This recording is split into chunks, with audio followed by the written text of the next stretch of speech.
us to never lose that driving passion of serving and honoring you along the way. May the diplomas received indicate not only facts learned, but wisdom gained. Lord, open these hearts. Open these hearts to know that they are appreciated and that they are loved, and they will be supported throughout their lives. We ask you to please surround Reverend Dr. Phil Brown with a calming spirit as he offers his message this afternoon. May all those gathered here feel hospitality and celebrate the joy of this day. It is with these thoughts, along with a multitude of prayers offered by those who are gathered here, giving thanks and honor in your Son's name we pray. Amen. And you may be seated.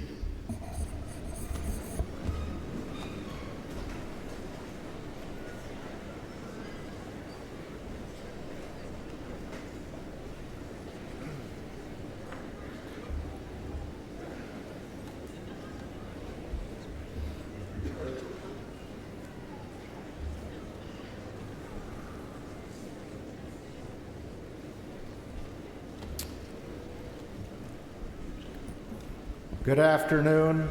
It's wonderful to see this gymnasium packed to the rafters.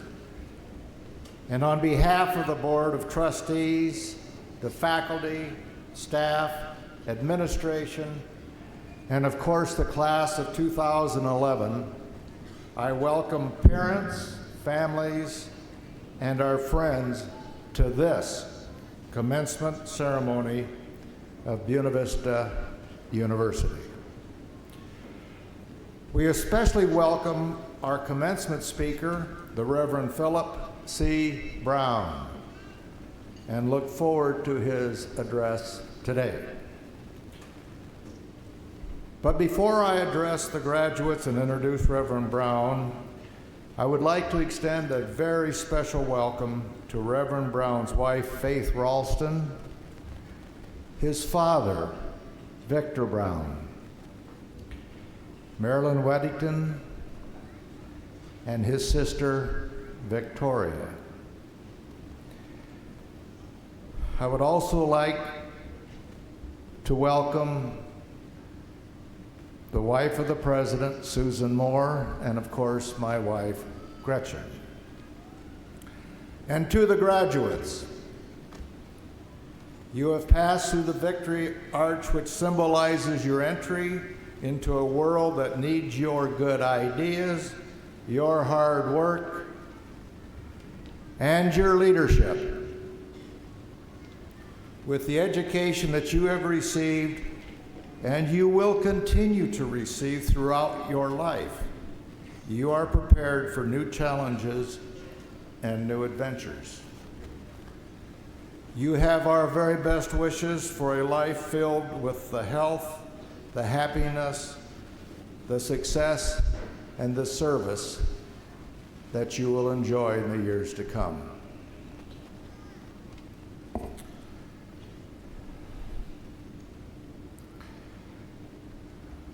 The Reverend Philip C. Brown has served as the executive of the Synod of Lakes and Prairies of the Presbyterian Church USA for 7 years. The Synod of Lakes and Prairies covers a wide area of the upper Midwest that reaches from the eastern border of Wisconsin, south through Iowa and Nebraska, north through Minnesota, and west through the Dakotas. Additionally, 5 Presbyterian camps, 7 affiliated colleges, a Presbyterian seminary, 7 Presbyterian homes, and a family services organization support the church's mission regionally. Prior to this position as executive, Dr. Brown served as an associate and then executive presbyter with the Presbytery of Great Lakes, the West Central Illinois, and also as executive of the Presbytery of Milwaukee. Prior to that, he served as a pastor in churches both in Denver and Springfield, Illinois. A third-generation Presbyterian minister, he followed in Victor's footsteps, perhaps. Reverend Brown grew up in Chicago and earned his bachelor's degree in economics from the Presbyterian-related Maryville College in Tennessee. He earned his Master of Divinity and Master of Sacred Theology in Christian Ethics from McCormick Theological Seminary in Chicago. He earned his doctorate in ministry in the church executive track at McCormick. Reverend Brown has been engaged actively with Buena Vista University as a member of the President's Advisory Council. He has reached out to the university with a vision to help build new and sustainable relationships between the Presbyterian Church and small Presbyterian-related colleges and universities. BV's long-standing motto, education for service, positions us perfectly for advancing the work of religious ideals, including hospitality, generosity, and fairness. Reverend Brown knows that education has the power to transform minds and spirits. The 2011 graduates of Buena Vista University know what it takes to transform this world. Please join me in celebrating BVU's Presbyterian heritage as we welcome, and I'm so delighted to present, the Reverend Philip Brown as our 2011 commencement speaker. Reverend Brown.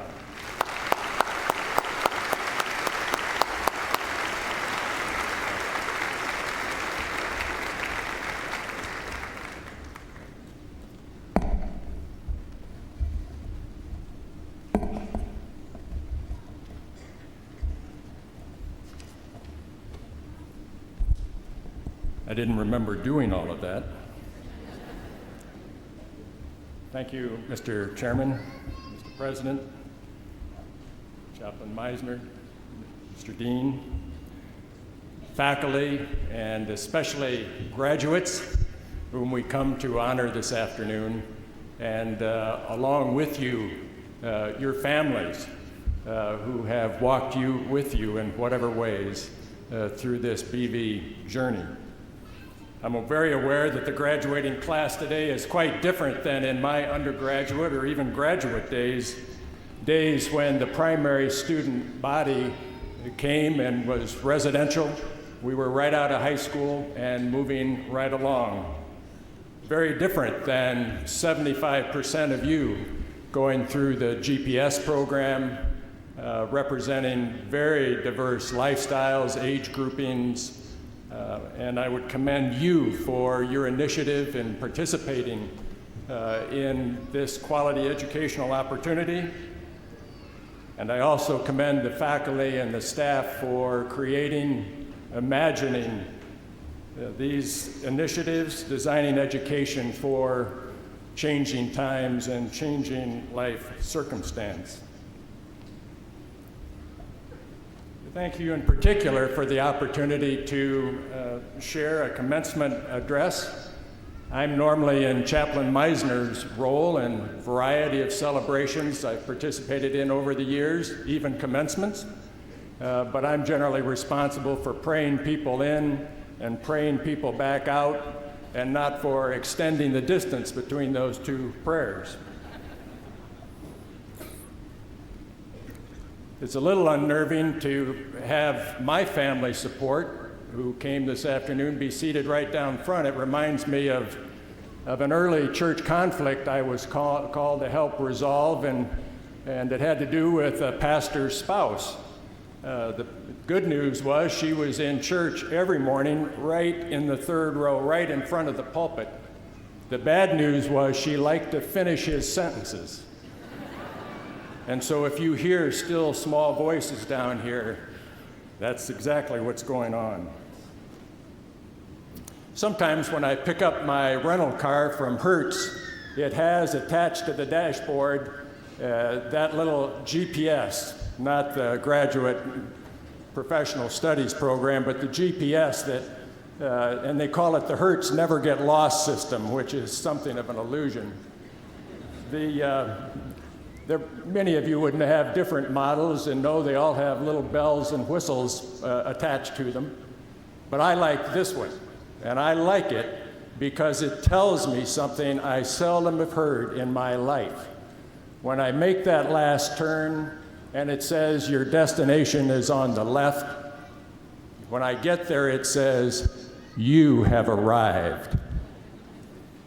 Yes, class 20 of 11, you have arrived.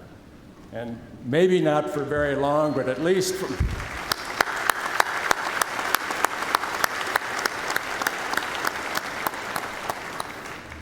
maybe it won't last very long because of work ahead or job search ahead or graduate school ahead or wherever this leads you, but a job well done, hard fought for, indeed, you have arrived. Because I have lived long enough to know that life is more about journey than destination, I'd like to address some of my comments to that theme. It's not the destination, it's all about the journey. And I'm sure you've seen that slogan on t-shirts, on bumper stickers, posters that are around. And if any of you want something to do in the next few minutes and you want to Google any one of those keywords, you'll find over 3 million entries to Life is About the Journey and Not About the Destination. In the past few years, I've become better acquainted with BV, primarily through the Advisory Council, and the impact on me is to develop a very highly enthusiastic appreciation for distinctive liberal arts engaged learning approach to education. And recently I heard BV referred to as that eye-opening, transformative community of opportunities.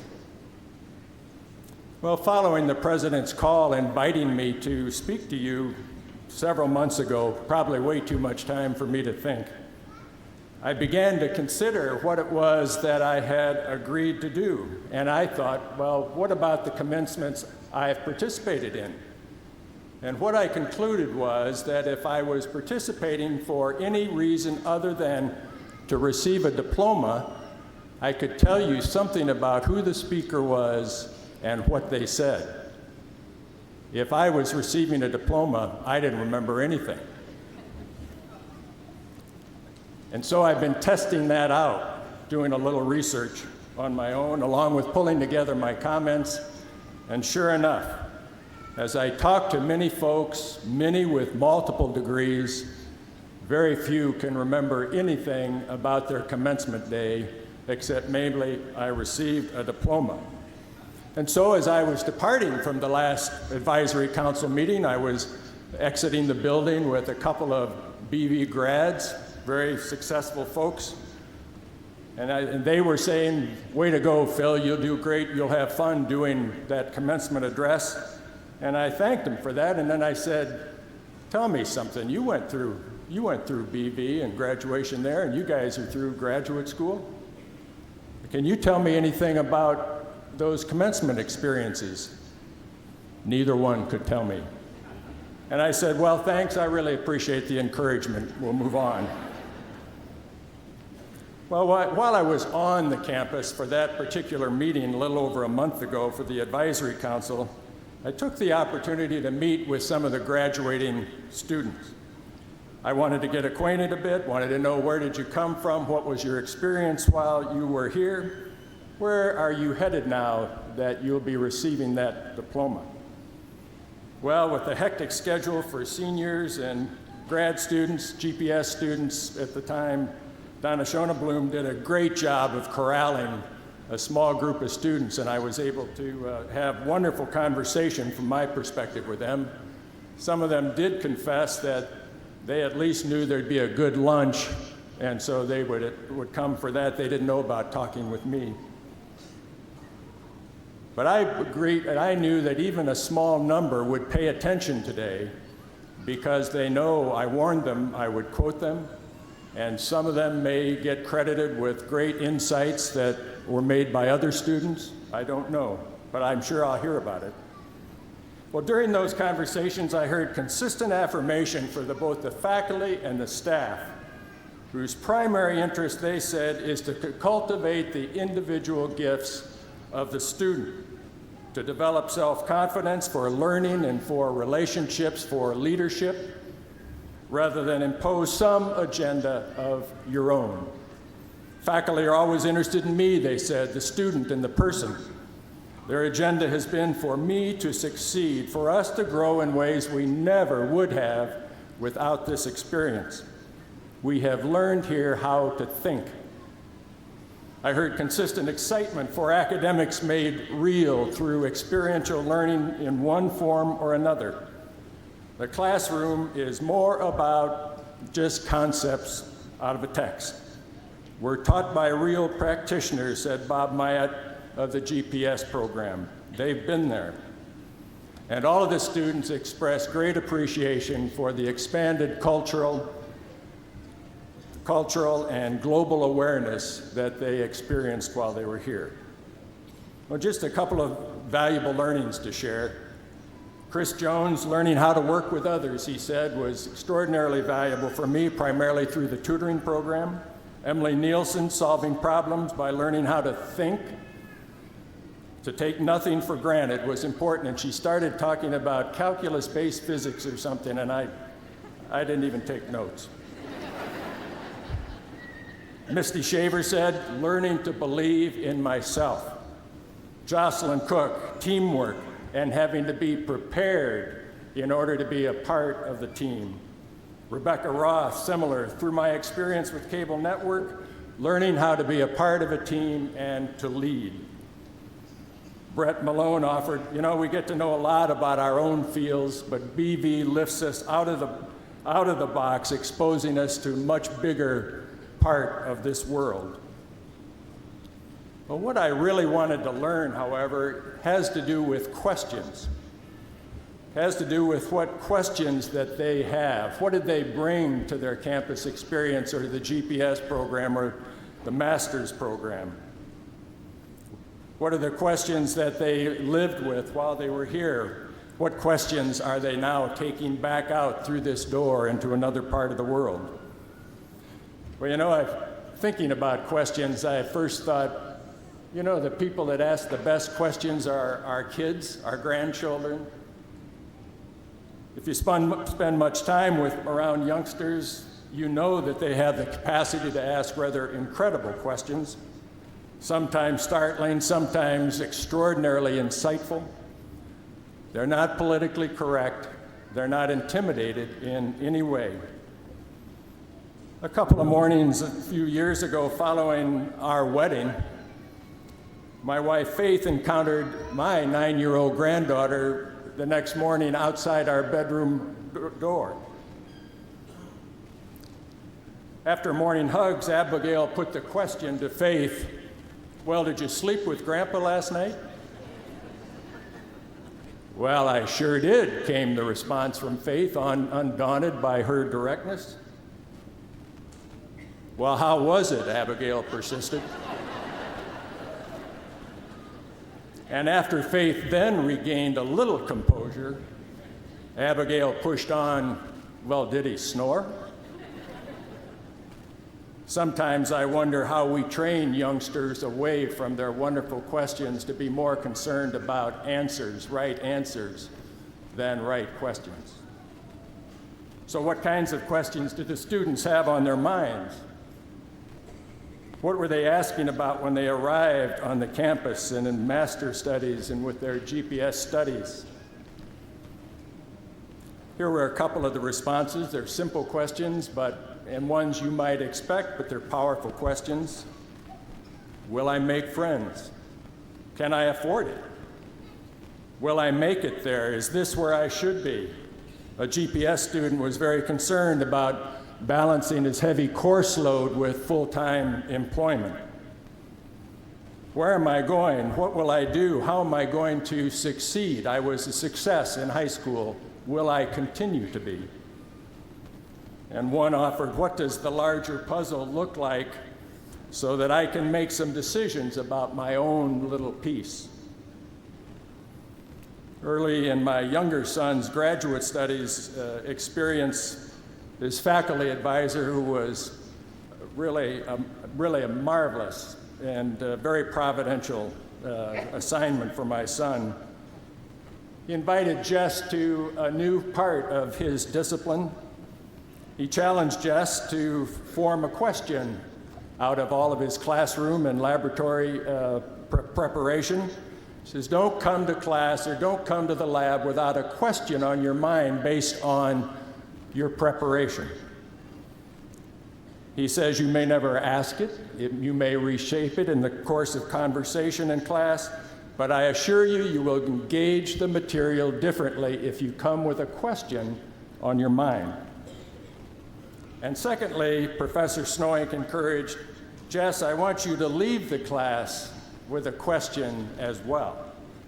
Based on what you've learned, based on what you don't understand, based on the conversation in the classroom from others, what question will you take as you are moving on to your next assignment? Because when you have a question on your mind, not only do the textbooks inform, but the whole environment can inform your question. Last night, as Dr. Edmondson was being recognized for retirement, it struck me that she was one, and I'm sure among many of you, who was given great tribute for the kinds of questions she insists are considered in the class, simply because you engage at a deeper level when you are asking the questions.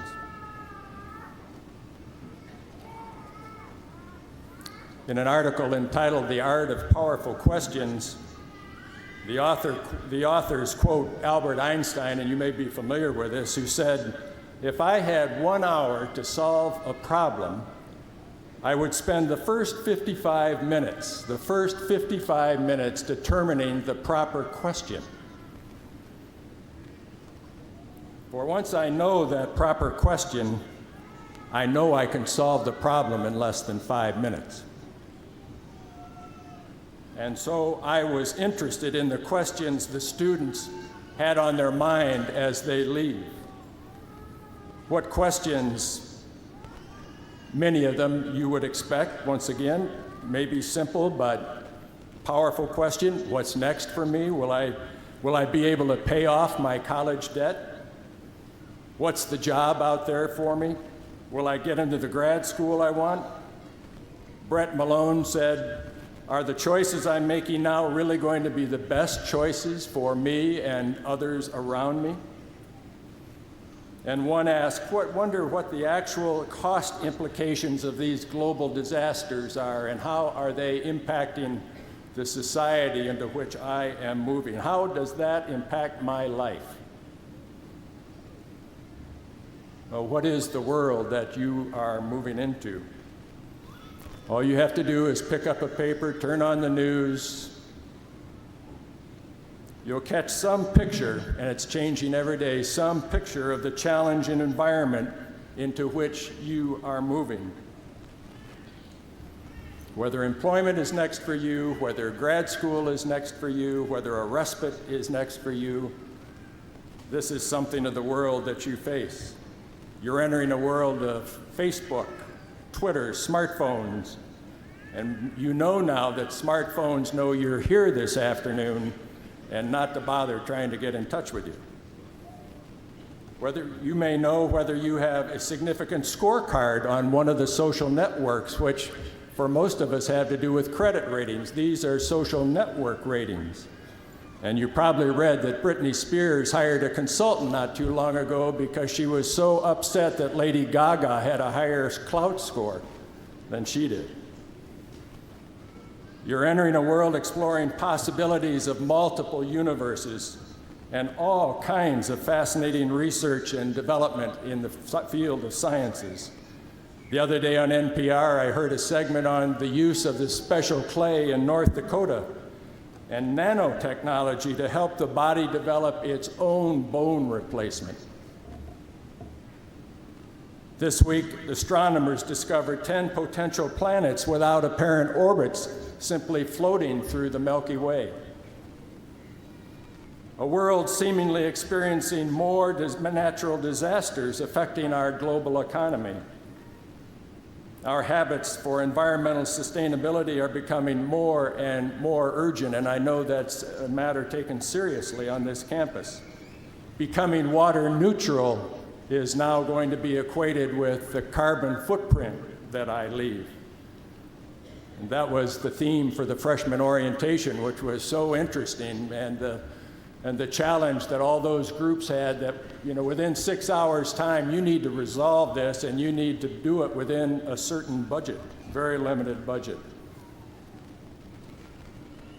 You're entering a world in which our economy is attempting to make its way back, maybe to the good old times, while other economies in our world still struggle, and that has a greater impact on us today than once it did.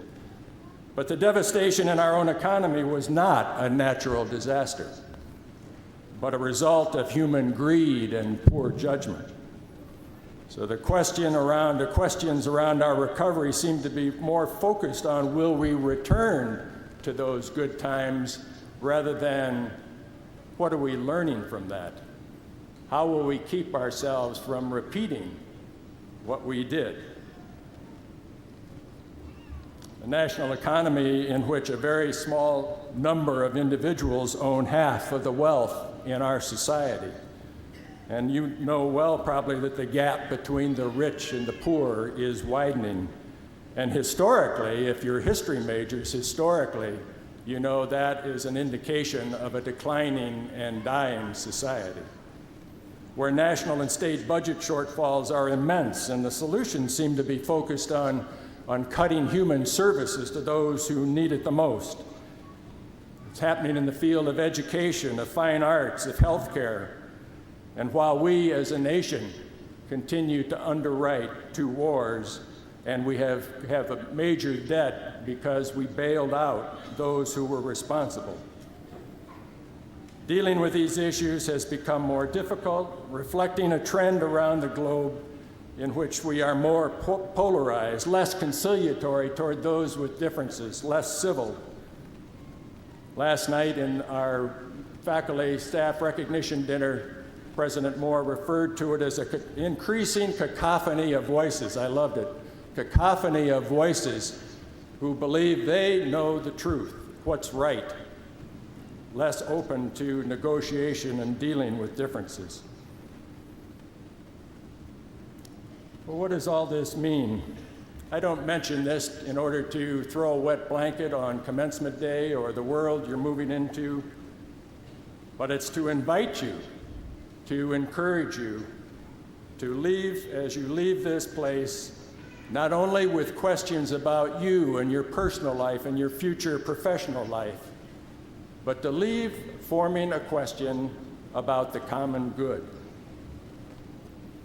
I asked the students I was meeting with about the common good, and that was kind of an exciting moment because immediately the critical thinking mode stepped up. Chris pushed back, asking, who's to determine what is the common good? Misty pushed back, I'm a little uncomfortable with the idea of the common good because what's good for some is not going to be good for others. Bob said, can't people work together for good? What is our problem? Why can't we just get on it? So this is nothing new. We've been dealing with the concept of common good for thousands of generations, thousands of years. And I believe it's something like the common good is that which benefits all or most people in a society, not just a select few. It may not be perfect, but a new generation of thinking is entering the world that can make a priority to see that all voices are heard in a fair and a just manner. Emily Nielsen said, I have become more critical about what I consume. That helps the common good. And I think that considering the common good is valuable even though we don't know exactly what it is. Emily Bates said, how do we come to terms with the common good and then convince other people? most agreed that we learned here at BV to think about and take seriously the common good. It becomes more difficult, they acknowledge, the more diverse the group, the population is. But some said, I really think the common good is what we're already working for.